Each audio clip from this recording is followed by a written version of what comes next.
not fair, but who asked you to come here? I mean, nobody. This one has really affected me most coming to Canada. If it happens like that, Who is the man? Yes. That's because we're chasing the finance that Dodogu doesn't use to stand up. No, of course Dodogu will stand up now. That's not, the bed is not shaking. If the bed is not shaking, then that's a Nigerian movie slang. I can't remember where I heard it from. As long as the bed is shaking, exactly. There's peace in the house. Hello guys, welcome back to my YouTube channel. If you're seeing my face for the first time, my name is Tina Isoa. I'm a content creator based in Saskatoon, Saskatchewan, Canada. On here, I have a guest today in the name of Simon Isoa. And I'm here to join her to talk about a special topic today. All right, so before we dive right into the title of the video, I will just plead that you subscribe if you're not subscribed. That's to say, if you're seeing my face for the first time, you didn't subscribe, or you were here the last time, but you didn't subscribe. Please subscribe and join this family. Can we just hit this channel to 20,000 before the 31st of December? It's possible. Do you know it's very possible? So join, subscribe, share our videos, share this video if you pick something positive from it. Today we are going to be as open as possible, more like an update how our relationship was back home and the effect of moving abroad, how it has helped or how it has separated or parted us. You know, we are just going to be talking about the benefits, and if possible, if there are downsides, we are going to equally share that with you. What do you think? I think it's a good topic to talk about. And also hopefully we'll get everybody that's watching this video will learn one or two things, and we'll hopefully learn something as well from the comments. Yeah, because it's not uneasy with the things that go on the social media about couple moving abroad. In fact, there was one I read a couple of weeks ago about a couple who moved to United Kingdom, and in less than 3 months, they were 13 years in marriage, moved to United Kingdom. In less than 3 months, they were already separated. You know, that kind of a thing. The effect of moving abroad, I would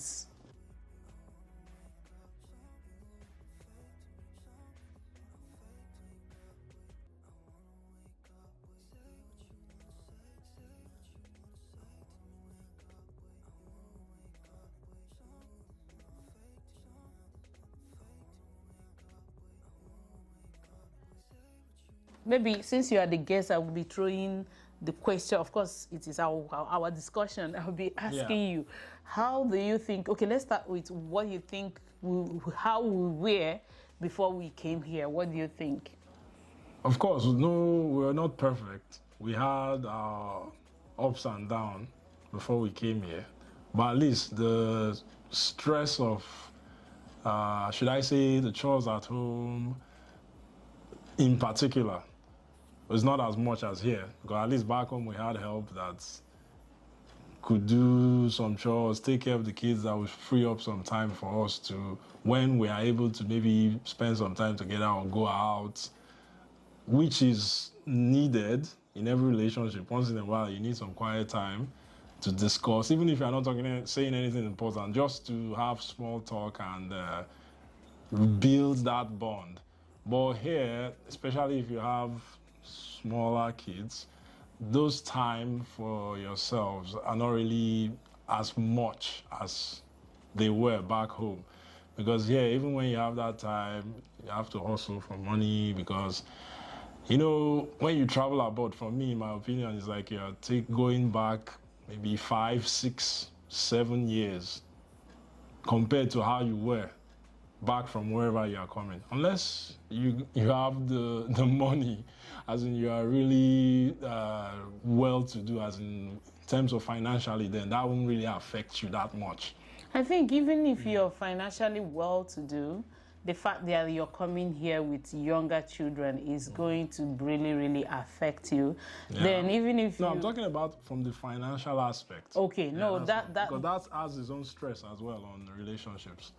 Yeah, but okay, I agree with you. If you have the money, of course, you can easily get a respite in the house and go out, be able to go out with your partner, your husband or your wife. Yeah, and you won't think too much. Just good times, yeah. Because when you're always thinking of, money. I need money to do this. You can get tensed up, and any little thing will always Flare you annoy up, you yeah. or raise your voice. And in such situation, both partners are stressed financially. Yeah. So nobody can lay claim to say, oh, I'm the one that is more stressed.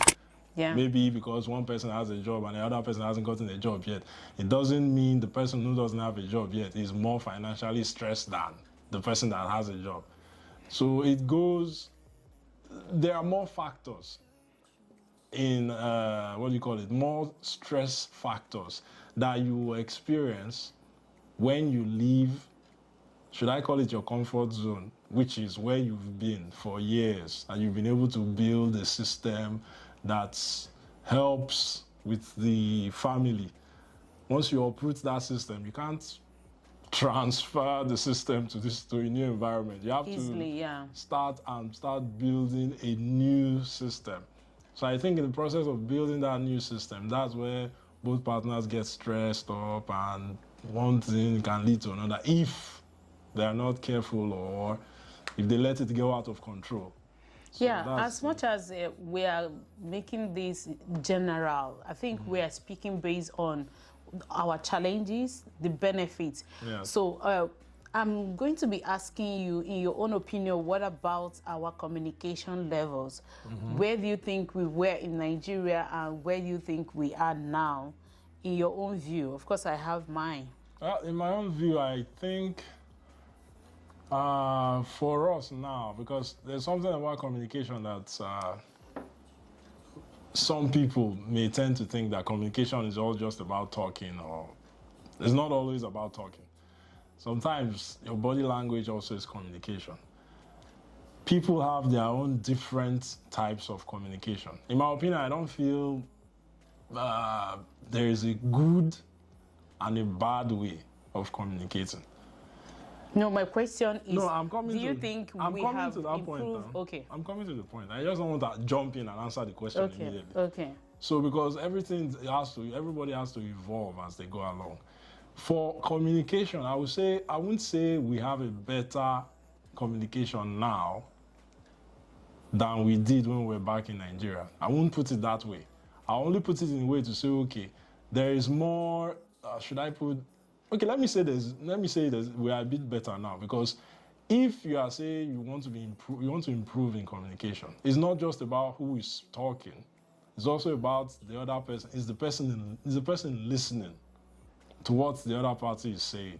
Because sometimes when there's this stress or anger or something, somebody might be saying something, and funny enough, the other person will be hearing something else. Maybe you're looking at the body language, you're looking at why is this person saying that. So for my own opinion, I say, okay, fine, we've improved on communication based on the fact that we are now both trying to put a conscious effort to try to understand the person, whatever the person is saying, not dwelling on what you want to hear. Because that is also a very key factor, because if you're always dwelling on what you want to hear, you will miss out on hearing what the other person is saying or trying to say. So that's my own opinion on that. Okay, for me, I think in order not to overflog it, I think our communication level, if we were, the statistics for me, if we were at 60 before coming to Canada, I think we have grown to 90 now. Wow, you rated at 90? Yes. Wow, okay. Like if, in that ratio, it could be maybe 30% increment. Yeah, okay. Kind of 30% increment, because just like you said, I think we are both intentional about listening, hearing what the other person is saying, knowing your whereabouts. Like those days in Nigeria, of course, when we are talking about communication, it's not just sit down and talk. Yeah. Those days in Nigeria, you could just dress up and come in. But now I don't hear. I don't hear. Hey, of course I have to. But you know, it's the truth. I always like, tell me where you are. If anything happens, as much as we don't pray that something bad happens, I am the first point of contact. Yes. If I don't know your whereabouts, how do I tell the story? But since I came to Canada, I don't think we have had that scenario of I'm coming. You know what I mean? Yeah. True of us. Yeah, I think so. So that communication, you are now being intentional, knowing that, hey, I need to update this person. This is my significant other. Even in the house, it's like some of the things we don't see as norm, both financial aspects and other. It's like it's an obligation. We're both intentional about discussing them. It's like if you omit it, as much as you're not doing that much on that aspect, but it's like if you omit it, you know that you're not being transparent. So I think the level of our transparency in communication has really, really increased. And that's one of the greatest factors that can keep your marriage, whether you are in Nigeria or your home country or you moved abroad. You need to up the game of your communication. It really does help. So what about the chores in the house? I know you did mention at home in Nigeria we had help. At a point we had 5 or even more helps in the house. But here we don't have anyone. But it's like my husband at that point wasn't close to me. You were living in Lagos. I was in Owerri. Not always around. So. But here it's not like I'm the man, because this is one of the things I believe that brings issues in the house. So I just finished from work now, like an hour ago. My husband already made dinner. But in Nigeria, he couldn't even get to the kitchen to do all that stuff because there are people. There are people. So, and sometimes it's an issue for some couples when they come abroad. It says that, hey, when you finish that your work, you come back home and make food for these children, you know? So it's really, really an issue when it comes to doing chores in the house and understanding your partner, what she is capable or incapable of doing, irrespective of gender, not to raise shoulder. And it's something that I think we have really, really upscale ourselves with understanding that even when in African norm, I'm supposed to be sweeping, I am not sweeping, my husband is sweeping with the machine, I still appreciate the fact that he's doing it, you know, and he doesn't see it that, hey, you're sitting on the couch, like couch potato, and hey, you know, that kind of thing. What do you think about that? Yes, because like I always said, once you move from a place of, I don't know, maybe not everybody is that comfortable back home in Nigeria, but even if you think you are not comfortable back in Nigeria, you had a better support system around you than you do outside in a new country that maybe even if you have spent 3, 4, 5 years, you still have a better support when you were back in your place of, should I say origin or birth or whatever you want to call it. Because there you grew up from when you were little, the family members, most of them are around. So the thing is that when you are here, you can't rely much on family support outside your nuclear family, because most people are not here, unless you are fortunate that you have family close by when you are abroad or outside of Nigeria. But if you don't, that means everything, the onus lies on you and your partner to keep that home running, be it with the chores, which is a very integral part of any home.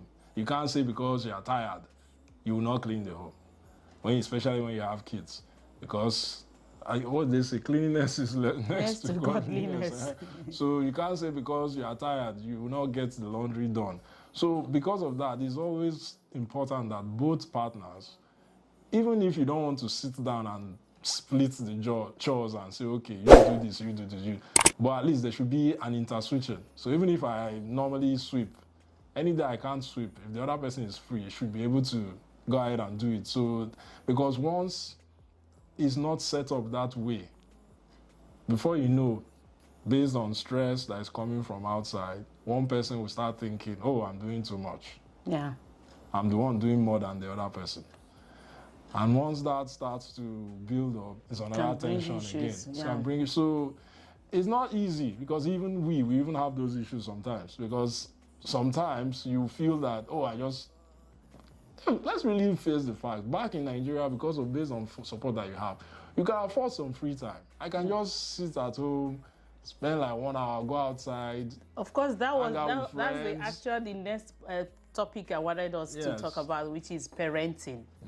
Okay, parenting here is quite different Yes. In the sense that, just like you said, we could be in the room, lock our door, and they are with our adult helps in the house, and Yes. we are like relaxed, knowing that they are safe, they are good. But here, even when you are walking the room, you still have to open the door. Some minutes you peep to make sure they are safe. They are not.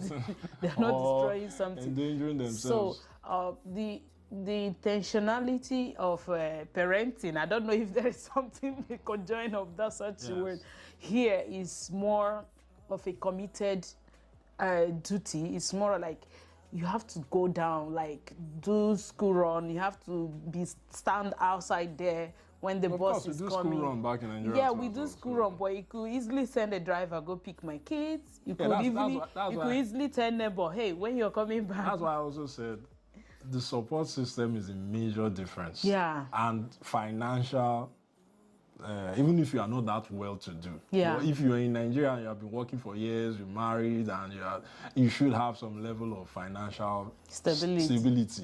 Even if you are not very well-to-do, but there's a level that you can be able to take care of some things, pay keke, to pick up your kids, and all those kind of things. So, of course, the situation back home has changed, but from the time we're back home. But we're just saying that based on that, that is the key difference. So the next thing we'll be talking about, I think, should we talk about finance? Yes, I think we touched base finance, but what do you think? What's your take about financing? I think finance plays a very huge role.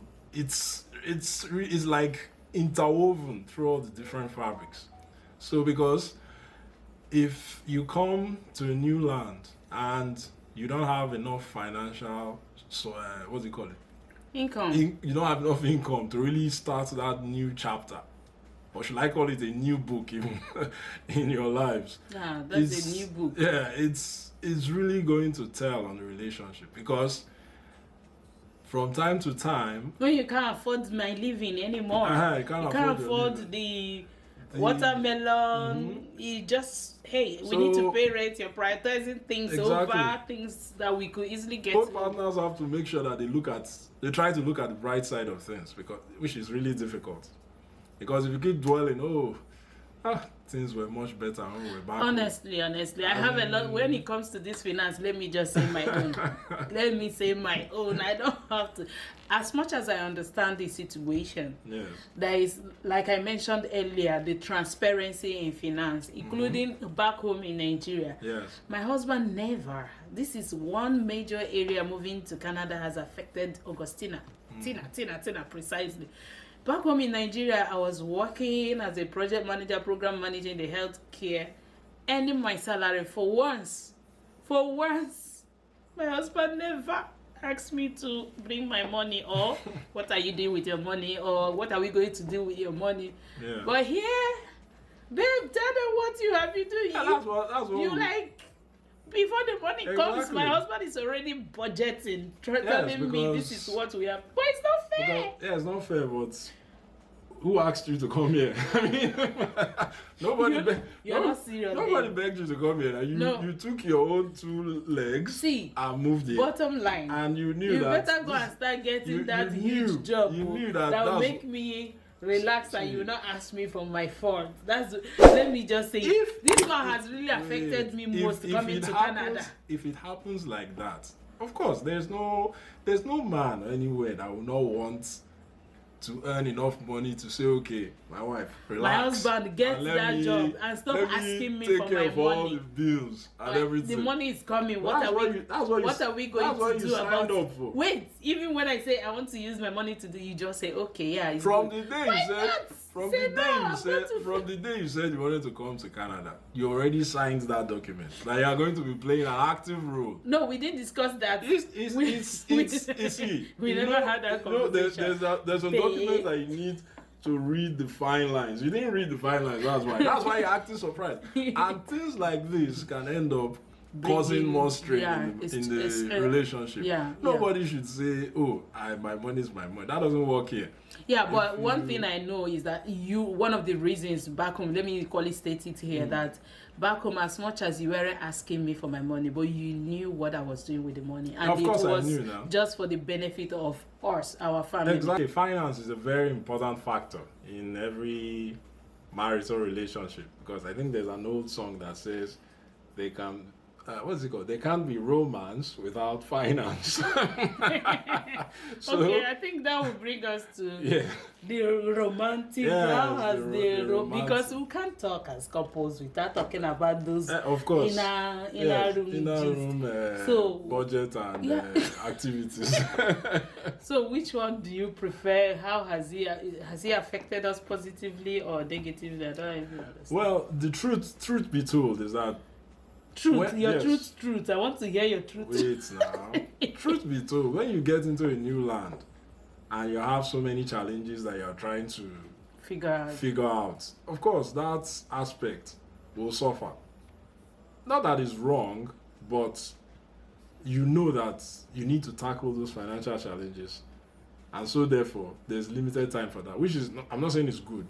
Are you saying that are you trying to say because we're chasing finance for you who is the man, yes, that because we're chasing the finance that the Dodogu doesn't used to stand up? No, of course the Dodogu will stand up now. That's not what I'm saying. What I'm saying is that when everywhere is not balanced, you can't be thinking when the land is not wet. When the land is not wet, you can't be thinking. You can't just be, even if you are thinking, even if you are thinking it.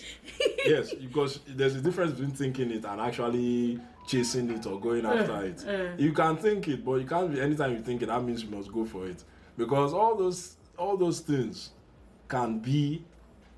How do you call it? That energy can be used as a drive, as your drive and motivation to also get something done. But if you're always using up the energy in the other room, that means you are very comfortable.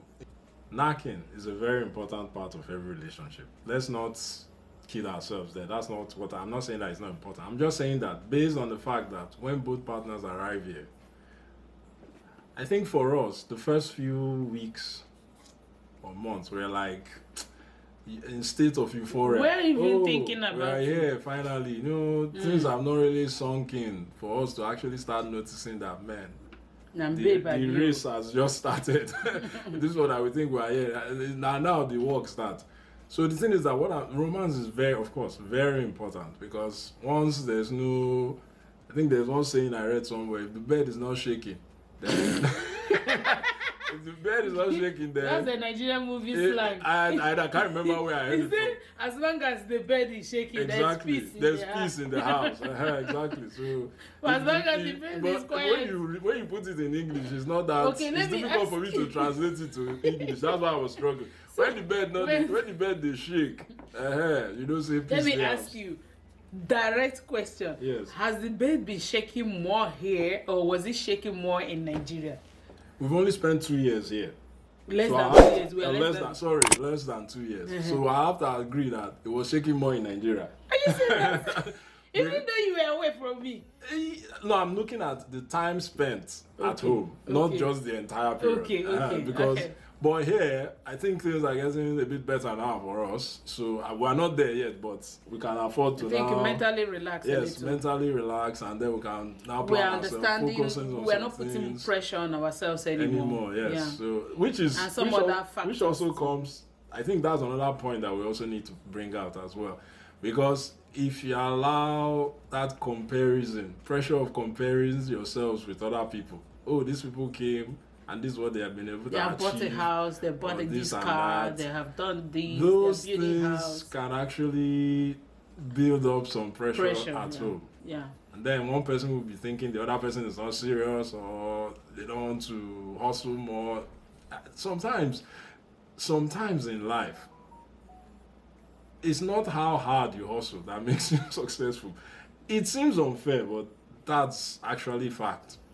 Sometimes it's the grace. Yes, it's just the grace. You are lucky to just get a lucky break or something. So that's my own point of view on all these things. All right, thank you so much. In order not to make this video to be too long, yes, I will ask you in 2 sentences or one, what's your best advice when it comes to couple, husband and wife relationship for those who are moving from their home countries to any other country? It must not be Canada. Could be from Nigeria to UK or from Ghana to Canada, anywhere.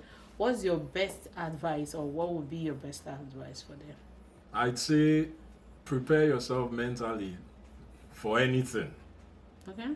So don't get that illusion that once you get to where you're going to, everything is just going to be rosy. So that both of you will work together to try to overcome those challenges that you meet when you get to the new location. Okay, for me, I would say be intentional about increasing your communication level. Yes. And think about what you saw in him or her that made you to come together as husband and wife.